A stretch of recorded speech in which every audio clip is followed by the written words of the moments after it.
पाकिस्तान का death warrant लेकर अफगानिस्तान के तालिबान सरकार के विदेश मंत्री अमीर खान मुत्ताकी भारत आ चुके हैं। मुत्ताकी के भारत में कदम रखने से ठीक पहले पाकिस्तान पर तगड़े हमले शुरू हो गए हैं। ये हमले खैबर पख्तूनख्वा में टीटीपी ने पाकिस्तानी सेना पर किए हैं।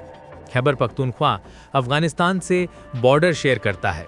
पाकिस्तान का आरोप है कि अफगानिस्तान के कहने पर ही टीटीपी पाकिस्तान पर हमले करता है। ताज़ा हमले में पाकिस्तानी सेना के 11 से ज़्यादा सैनिकों को मार दिया गया है। लेकिन आपको बता दें कि ये तो पाकिस्तान पर हमलों की शुरुआत है। पाकिस्तान पर असली हमला तो अफगानिस्तान का तालिबान और भारत मिलकर करने वाले हैं। भारत के लिए अफगानिस्तान रीजनल सिक्योरिटी, व्यापार और चाबहार पोर्ट जैसे मुद्दों के लिए तो ज़रूरी है ही, लेकिन आप ये शायद जानकर हैरान हो जाएंगे कि पीओके की आज़ादी में भी अफगानिस्तान का तालिबान भारत के लिए सबसे अहम साबित हो सकता है। दरअसल भारत और अफगानिस्तान आधिकारिक तौर पर एक दूसरे के साथ बॉर्डर शेयर करते हैं। भारत अफगानिस्तान के वखान कॉरिडोर के साथ सीमा साझा करता है।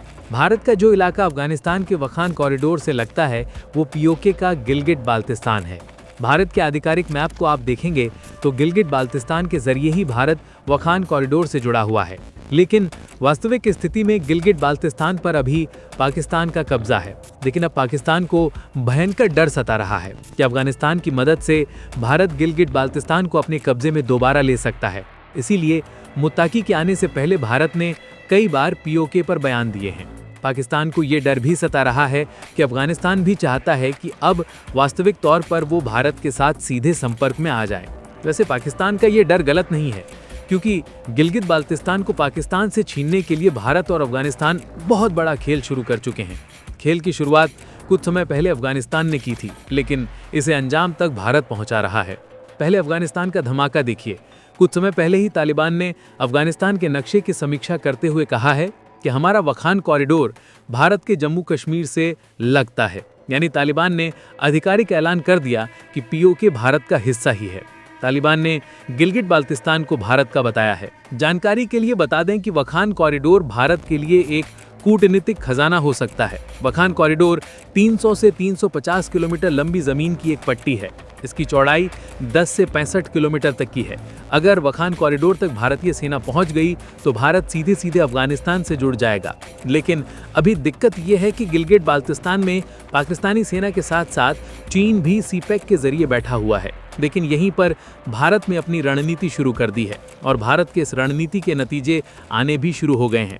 आपने गौर किया होगा कि भारत लगातार ये बयान दे रहा है कि पीओके खुद ब खुद भारत में आकर मिलेगा। दरअसल ये इशारा पीओके की जनता के लिए है ताकि वो अपने स्तर पर कुछ बड़ा खेल करें।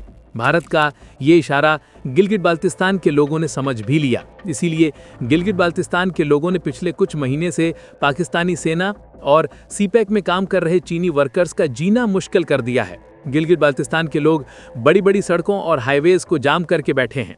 चीनी वर्कर्स और पाकिस्तानी सेना की मूवमेंट को पूरी तरह से रोक दिया गया है।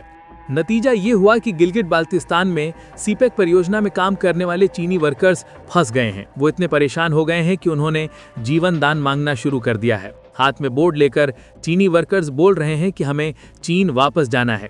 चीनी वर्कर्स के हाथ में जो बोर्ड है उसमें लिखा है कि we want to go back to our country, यानी भारत की कूटनीति रंग ला रही है। इस वक्त गिलगिट बाल्तिस्तान में पाकिस्तानी सेना और चीन की स्थिति बहुत कमजोर है। लोहा गर्म है।